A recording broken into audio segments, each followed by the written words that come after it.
Toujours en direct du Cyber Day avec le Cercle de Wallonie pour une nouvelle interview, du nouveau contenu et des choses à vous apprendre, à vous les entrepreneurs qui nous écoutez. Et on est avec Laurent Deheyer.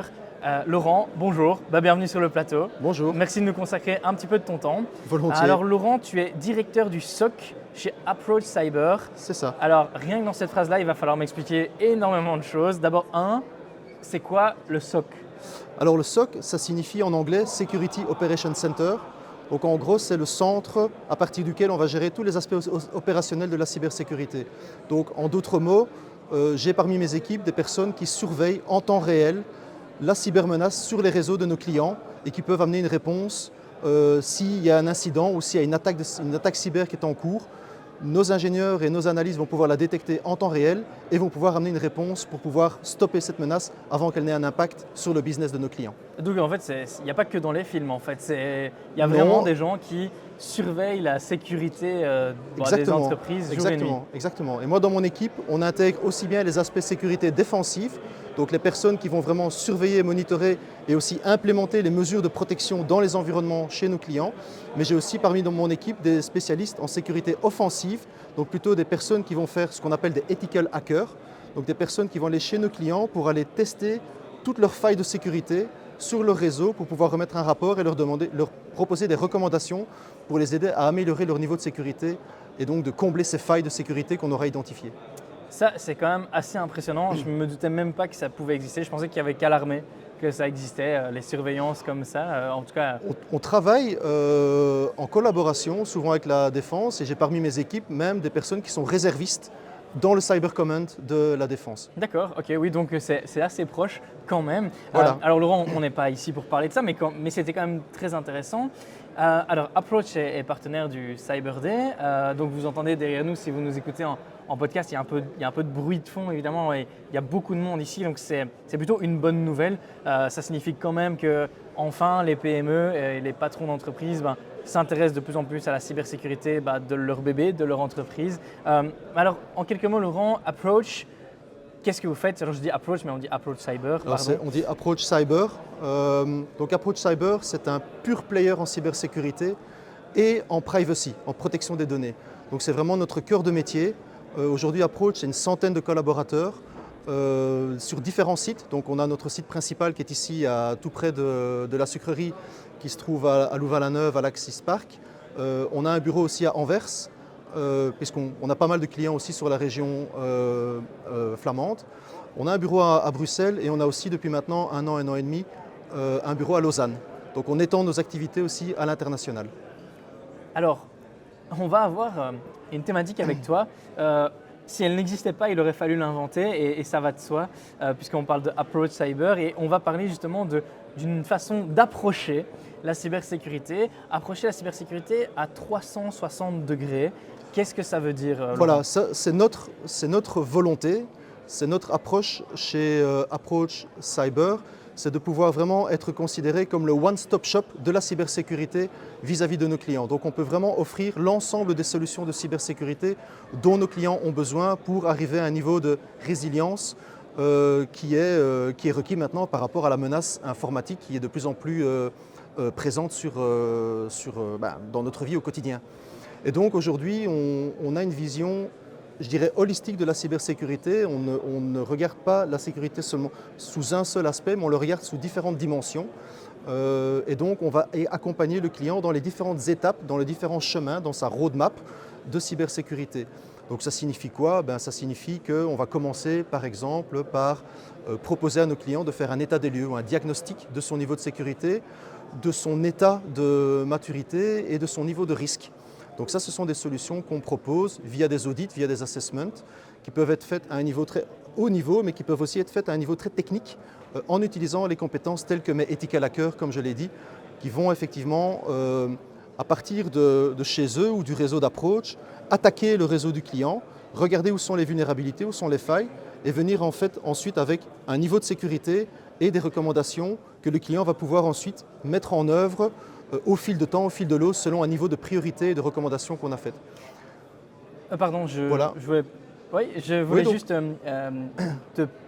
repréciser un truc que tu m'as expliqué quand on a préparé cette interview et j'ai trouvé ça formidable parce que quand on a discuté ensemble, on a dit oui, mais enfin, les entreprises n'ont pas encore conscience de l'importance de se diagnostiquer, comme finalement dans la santé, quelque part. Et tu m'as parlé, parce que là on parle déjà de la première étape, l'état des lieux, mais avant de prendre conscience de tiens, est-ce que je ne ferais pas un état des lieux de mon niveau de sécurité, tu m'as parlé d'une checklist qui est abordable, enfin en tout cas une checklist qui existe à libre droit. Oui.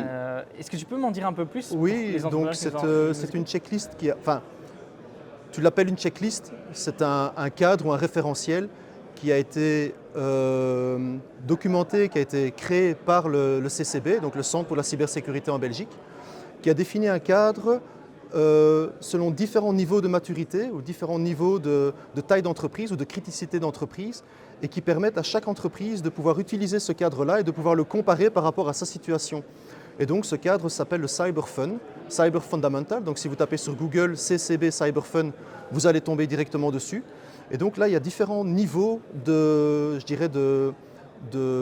complexité qui peuvent être utilisés par les différentes sociétés. Et pour les toutes petites entreprises ou vraiment les entreprises moyennes qui ont un niveau de maturité très très faible, ils peuvent utiliser ce qu'on appelle le CyberFun niveau basique. Le basique, finalement, recommande un certain nombre de contrôles à mettre en place. Ségréguez vos réseaux, mettez un firewall, implémentez l'authentification forte, mettez en place un antivirus performant. Et donc déjà rien qu'avec cette checklist, mettez des backups sur vos systèmes d'information, rien qu'avec cette checklist, n'importe quel entrepreneur ou directeur d'entreprise, il ne doit même pas être spécialisé en informatique, peut déjà se poser les bonnes questions et se dire tiens, est-ce qu'avec ça, je peux déjà mettre ça en place? Et si on met ces mesures en place, il faut savoir que ça va directement vous protéger de 80% des menaces informatiques qui existent sur Internet. Oui, donc en fait, ce n'est pas du tout anodin comme checklist, on se comprend. Tu ne penses pas que c'est déjà un peu le premier pas vers la résilience pour un chef d'entreprise? Parce que je crois que c'est quand même un peu… tu ne penses pas que c'est un peu compliqué pour un chef d'entreprise de dire tiens, je vais me confronter un peu aux propres limites de mes systèmes et dire à une société directement venez, faites un audit, je veux voir ce qui se passe. Est-ce que cette checklist n'est pas un bon intermédiaire déjà avant de se dire prendre conscience? Je pense que, d'ailleurs c'est l'objectif du CCB, c'est la raison pour laquelle ils l'ont mis en place et que c'est disponible gratuitement sur Internet. Nous on est là pour accompagner les sociétés, pour les aider même à faire ce diagnostic parce que parfois ils ne savent pas le faire eux-mêmes, ils n'ont pas la compétence pour le faire.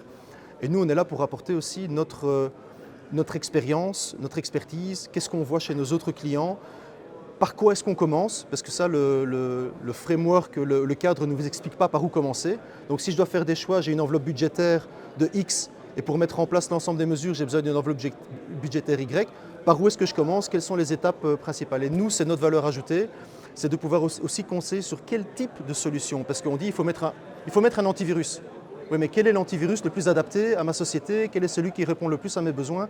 Et donc c'est là où Approach va pouvoir apporter vraiment de la valeur ajoutée et va pouvoir peut-être ajouter le service qui va avec. Donc ça, je pense que c'est hyper important. Mais c'est vrai qu'en prenant cette checklist, un entrepreneur, un directeur de petite entreprise peut déjà au moins être conscient du fait que la menace existe, qu'elle est prépondérante et qu'elle correspond à un réel risque financier pour son entreprise. Oui, il permet aussi de voir qu'en effet, ça n'arrive pas qu'aux autres. En fait, tu vas nous parler des différentes phases par lesquelles on passe quand on a effectivement un audit de cybersécurité et puis qu'est-ce qu'on met en place et le déroulé un peu de votre approche. J'aimerais juste, avant de commencer ça, que tu nous expliques un peu, tu nous as dit, voilà, chez Approach, on voit la cybersécurité de différents prismes. Tu peux nous en dire un peu plus? C'est quoi ces fameux prismes? À quel niveau on analyse la cybersécurité? Parce qu'en fait, ça ne se passe pas juste sur le net ou juste sur nos ordinateurs. C'est bien plus large que ça. Mais je pense qu'il y a trois grandes dimensions.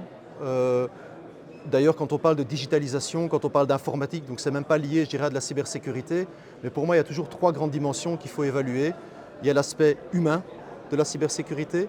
Il y a l'aspect gouvernance, politique de sécurité, process, et il y a l'aspect technologie. Et donc nous, Approach, on apporte une réponse par rapport à ces trois domaines-là et on regarde la sécurité vis-à-vis de ces différents angles, y compris, j'insiste aussi là-dessus parce que ça fait quand même partie de notre différenciation, c'est qu'on regarde aussi tous les aspects privacy, liés à la privacy, à la protection des données à caractère personnel. Ok. Et donc là, donc on a ces prismes-là. Et puis, il y a différentes étapes que vous mettez en place avec vos clients. Je trouve ça particulièrement intéressant. Est-ce que tu peux nous en dire un peu plus? Donc, tu as parlé de l'état des lieux. Finalement, comment est-ce qu'on se protège? Moi, j'aimerais un peu savoir aussi, ok, il y a le comment on se protège, mais qu'est-ce qu'on protège? Qui est-ce qu'on protège? Et puis, comment ça se passe tout se dérouler, quoi?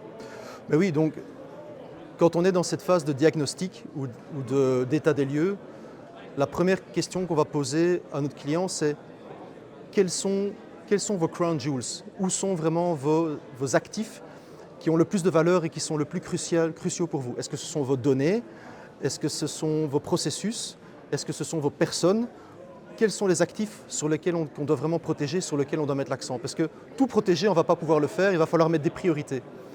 Donc une fois qu'on a discuté et qu'on a établi ça avec le client, qui nous dit, ben voilà, moi je traite des données médicales, et donc où j'ai développé un processus et donc je dois protéger ma propriété intellectuelle, eh bien on va essayer de mettre en place une stratégie de cybersécurité pour couvrir les risques qui sont liés, je dirais, au piratage de cet actif-là. Et donc ça passe par différentes phases. Bon, il y a la phase d'état des lieux, celle-là on en a déjà parlé. Ensuite, il y a la phase qu'on appelle plutôt de prévention. Donc la prévention, c'est comment est-ce qu'on peut prévenir d'une maladie, et donc ça passe par de la sensibilisation, par exemple. Donc qu'est-ce qu'on va faire? On va définir ensemble un programme de formation, un programme de sensibilisation pour les employés de la structure, de l'organisation. On va simuler par exemple des campagnes de phishing. Je ne sais pas si je dois expliquer ce que c'est du phishing, je pense que tout le monde sait ce que c'est. Non, mais ça peut être intéressant de le repréciser. Donc, phishing, c'est quoi? C'est les tentatives emails, de phishing, ce sont des emails frauduleux sur lesquels on essaye que l'utilisateur va cliquer sur le lien ou cliquer sur le fichier attaché ou va rentrer son username et son mot de passe pour pouvoir donner des accès au hacker qui pourra ensuite rentrer dans l'organisation pour atteindre ses objectifs finaux. Donc on fait des campagnes de sensibilisation, donc aider un utilisateur à reconnaître un phishing, à savoir comment rapporter un phishing, à qui est-ce que je dois le rapporter, parce que c'est important, c'est bien de le détecter, mais c'est aussi bien de le rapporter. C'est là aussi, on va essayer de définir dans l'organisation les rôles et responsabilités en matière de cybersécurité. Donc quelles sont mes responsabilités en tant qu'utilisateur du système d'exploitation? Quelles sont mes responsabilités en tant que dirigeant d'entreprise? Quelles sont mes responsabilités en tant qu'auditeur d'entreprise? Donc on va essayer d'établir un certain nombre de responsabilités, que chacun sache dans l'organisation ce qu'on attend de lui quand il s'agit de la cybersécurité. Ça, c'est ce qu'on appelle des mesures préventives. Ensuite, il y a des mesures de protection qu'on peut mettre en place. Là, on rentre plus dans du process et dans de la technologie, où on va aider à mettre en place, par exemple, des antivirus, des firewalls, de séparer les réseaux avec des firewalls qu'on va mettre au milieu. Firewall? Un firewall, donc c'est un pare-feu, donc c'est un dispositif qu'on va pouvoir mettre sur un réseau informatique et qui va protéger le réseau interne du client par rapport au réseau externe qui est en général l'Internet. D'accord? Donc là, c'est là qu'on va mettre en place ces mesures. On va mettre aussi de l'authentification forte. Donc l'authentification forte, c'est quoi? C'est pas uniquement se baser sur le username et le mot de passe, mais c'est aussi utiliser un dispositif comme votre smartphone pour pouvoir vous authentifier. C'est le fameux MFA? C'est le fameux MFA. Donc il faut savoir que déjà rien qu'en implémentant cette mesure de MFA, sur les comptes des systèmes administrateurs et sur les comptes des utilisateurs, on va diminuer très fortement le risque d'attaque successful, donc d'attaque réussie sur un réseau. Donc ça, ce sont des mesures vraiment de protection. Nous, chez Approach, on a aussi cette particularité, c'est qu'on a une business unit qui est spécialisée sur le développement d'applicatifs. Donc on est aussi capable d'accompagner nos clients dans la sécurisation des applicatifs métiers, business de nos clients. Ça, ce sont les mesures de protection. Ensuite, mettre des mesures de protection, c'est bien, mais ce n'est pas suffisant. Parce que finalement, c'est qu'une question de moyens et de temps. Si un hacker veut vraiment rentrer sur votre réseau, il prendra le temps. Il arrivera à contourner les mesures de protection, c'est juste une question de temps. Donc pour pouvoir parer à ce genre de problème-là, il faut qu'on mette en place des mesures de détection. C'est là que tu entres en place? C'est là que je rentre en place, ou que mes équipes en tout cas rentrent en place, puisque moi je suis là juste pour s'assurer que mes équipes travaillent correctement, dans des bonnes conditions. Mais c'est là où mes équipes interviennent, surveillent le réseau et surveillent tous les comportements anormaux sur le réseau. Et si on détecte quelque chose de suspicieux, on a en place des procédures qui nous permettent d'immédiatement stopper la menace avant qu'elle n'ait un impact vraiment business pour nos clients. C'est quoi? C'est la phase de réponse en fait à l'attaque? C'est la phase de détection et de réponse à l'attaque. Et malheureusement, effectivement, parfois, une attaque est réussie, elle a été jusqu'au bout, et donc là, il faut aussi faire capable, encore une fois, ce qu'on appelle de résilience. Donc l'organisation doit être capable de se remettre, de faire face finalement à l'événement qu'elle vient de connaître. Elle doit pouvoir se remettre dans un état normal, et donc là, il faut qu'elle puisse avoir un plan de désastre qui lui permet aussi de remettre ses activités dans un état normal d'activité. Donc ça, c'est vraiment le cycle complet, je dirais, d'une feuille de route cybersécurité qui permet à un client de pouvoir faire face à n'importe quel type de menace.